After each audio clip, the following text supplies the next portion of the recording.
Okay, good morning and welcome to Mishna Yomi. We're learning Masachas Kilayim, Perek Zayin, Mishnah Aleph and Beis. Mishnah Aleph says, "Hamavrech has a gefen ba'aretz." Someone who takes a vine, um, even talking a singular vine, and a lot of times you take it and instead of letting it grow upwards, you take the roots or the actual stem of the vines and you plant it underground. You dig a hole for it underground. You want to plant it in one place, but you want the vines to sprout in another place. If underneath there's not enough dirt on top of this stem or this beginning of this vine, there's not 3 tvachim of dirt, so you can't plant anything else there. I feel even if the place underneath which you did this havracha, this extension, was a place where there were gourds or pumpkins or basilone, or there was actually a pipe there, talking about a pipe made out of PVC or a pipe made um, out of porcelain clay, cheres, earthenware. If it's a metal one, then it's like a rock. We'll see in a second.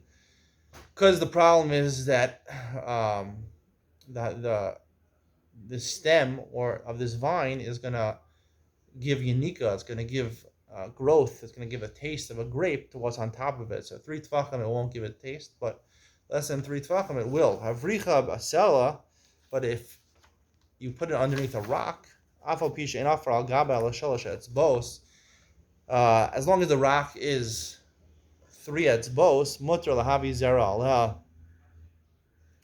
As long as there's 3 etzbos between the actual stem of the vine and the top of the ground, whatever you're planting there, you can plant something else there. It wouldn't get yanika because a stone or a metal pipe is too thick to go through. Harkuva shebegefen emod la element eker hasheni. Kuva shebegefen. You look at these diagrams is basically where it's the same type of idea where you let the vine grow in one place and you bend it and you replant the end of the vine in another place. So you count the 6 tvachim. This is a gefen yachidis. This is a singular vine. You only have to distance 6 tvachim when you want to plant something else. So where do you measure from? Do you measure from the place where the first root is, or from the extension the second root is, where it's planted the second time? The Mishna says you only measure from the second place. Farshim explain that if the roots of the first place where it's planted are recognizable, then you have to be moded from the first root, or both from the first root and from the second root. The Rishonim seem to say, the Rav and the Rambam seem to say you measure from the first root. The Tiferes Yisrael adds you measure gam mageza also, both from the first and from the second root. That'll be the discussion of Ian with Ben Sion on Mishnayos. Mishnah Beis Hamavrich Shlosh Kavonim Yikrayim Nirim. Now we're talking about, instead of one vine, you have 3 vines. And you just have bracha, you're bending it over. Now, we said previously, in order to make a kerem, you have to have 2 rows of 3 vines. So here again, so you have 1 row of 3, and now you're doing havracha, where you're replanting it, you're taking the vines and you're putting it in the ground so that it should sprout in a different place. So therefore, it's counted like each vine is counted as 2 vines. So you have 2 rows of 3. So as long as between the 2 places where they sprout is at least 4 amos and less than 8. If it's 8 amos, they're separate. If it's less than 4 amos, then it's not considered 1 row. Harei and Starfo is considered a kerem. V'imlav and Starfo. If it's less than 4, it's more than 8. They don't combine. Kevin sheyavsha asura and mekadeshes. If it's a vine which dries up, which no longer produces fruit, it's completely dried up.